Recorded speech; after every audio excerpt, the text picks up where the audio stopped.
am a mathematician, a pure mathematician.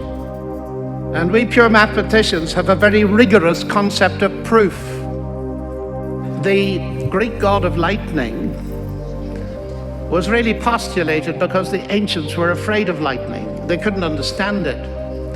So a god was behind it. Now, if you went to the University of Madrid and did the first lecture on atmospheric physics, the god of lightning would disappear. Science would have buried that god, because that god is not necessary, because the god was postulated as a fictive explanation that goes like this: I can't explain it, therefore the god of lightning did it. A couple of years ago, the Nobel Prize for Physics was won by a Scotsman, Peter Higgs. The Higgs boson has become very famous. He is an atheist. Some years earlier, the same prize was won by William Phillips of the United States. He is a Christian. Both of them are brilliant.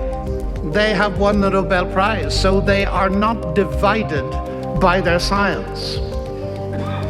They are divided by their worldview, diametrically opposed worldviews: theism, belief in God, and atheism, rejection of God. And there are scientists on both sides of that debate.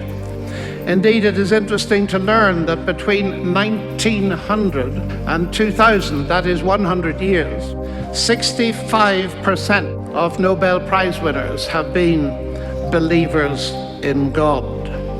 Modern science exploded in Europe in the 16th and 17th centuries, under people like Galileo, Kepler, Newton, Pascal, Boyle, Faraday, Babbage, and so on. All of the people I've mentioned, and many more, were Christians. They were theists. They believed in God, and they were the pioneers of contemporary science. Is there a connection between belief in God and the rise of science? And the general conclusion is, yes, there is a very deep connection. This is a very interesting thing to observe, because far from belief in God hindering scientific research, the argument goes the other way. Belief in God was the motor that drove scientific research. People believed in a rational intelligence behind natural phenomena. But now comes the odd thing. You get people like Richard Dawkins writing books like The God Delusion, and persuading many people that there is no need to consider the question of God, because God is a fictitious Freudian figure with no real existence. Belief in God is like a child's belief in the tooth fairy.